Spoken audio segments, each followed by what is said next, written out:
Now, it may be the month of July, but college football rivalries, man, they're year-round. And Jeremiah Smith, an individual who is a little bit more on the soft-spoken side, I believe he was mic'd up for a high school game. There's a little clip rolling around on social media right now of Jeremiah Smith in high school being mic'd up. Didn't say a word. Okay, so he came out and said something about Michigan when he was talking to The Athletic. Go ahead and check this out. He says, quote, I just hate them. Just something about them. For the next 2 years, I promise you, I will not lose to them. I can't lose to them in the next 2 years. All right. I love this. Those of y'all that have watched this show for any length of time and know how we address and process trash talk on this side of things, you know that we love this. But we'll break this down right now. Before we do that, make sure you are subscribed. If you're an Ohio State fan, you want more content around your Buckeyes, let us know that by subscribing to the channel. If we see a lot of subscriptions to a video like this, we say, okay, Ohio State fans, they're dialed in. Let's make sure we give them the supply to match their demand. So, again, make sure you're locked in. Make sure you subscribe. Appreciate y'all in advance for doing that. Now, what does this actually mean in regards to Ohio State and the game they're going to play against Michigan on the final weekend of the regular season? Nothing. Jeremiah Smith saying something like that doesn't actually mean anything for Ohio State. Why? Because they're actually going to play the game. They're going to actually have to game plan. They're going to actually have the ball spotted and the clock running and all those things. But I do think now, as much as this doesn't actually mean anything, this attitude, this edge, it feels like this is what Ohio State needs.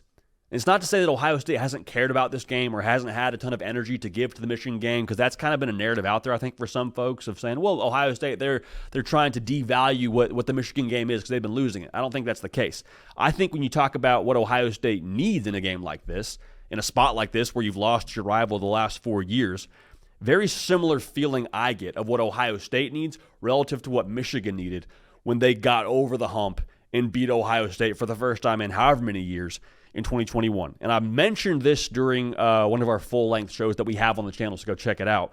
But there was a moment when Ohio State was at Michigan in 2021, and it was a play down near the goal line. J.J. McCarthy, I believe, was in there doing his design quarterback run game, runs left, goes out of bounds, whatever. The play happens. Away from the play, there's an Ohio State player with Roman Wilson. They're tied up on the ground.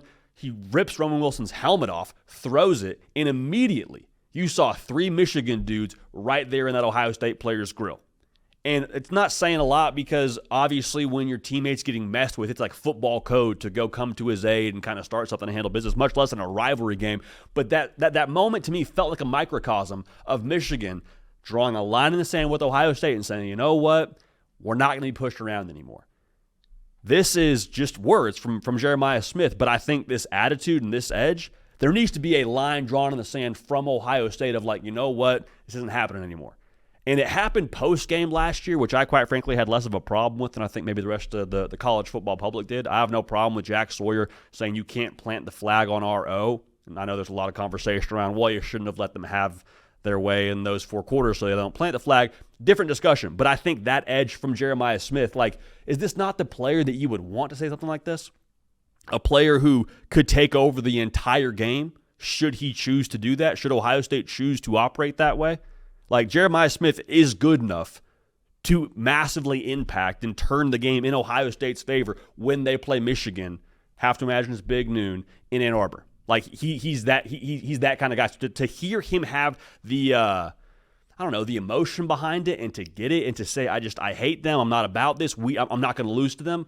It's just words, but this is who I would want to say this, and I have no problem with him talking his cash because at some point in time, he will have to go back it up when they play Michigan. Now, I want to make sure we say this, though, on the tail end of this thought. It's never been about importance for Ohio State when they play Michigan. It's been all about poise. It's never been like, oh, man, we got to beat Michigan. It means so much to us. Like, Ohio State's been breaking it down on beat Michigan for I couldn't tell you how many months. I promise you that's on the forefront of their mind. I promise you it's plastered all over the building. That's important to them, not about how important the game is to them. We were there in 2022 when Michigan came to Columbus, and just being on the field, I don't know how to explain this, but in pregame warmups, you kind of got just like a tight feeling from where Ohio State was at. And maybe I'm right, maybe I'm wrong, but that's how it felt to me being on the field pregame and seeing Ohio State warm up. It wasn't like a a nervousness. It was just like a tightness and almost like an anxious. It's about poise for Ohio State.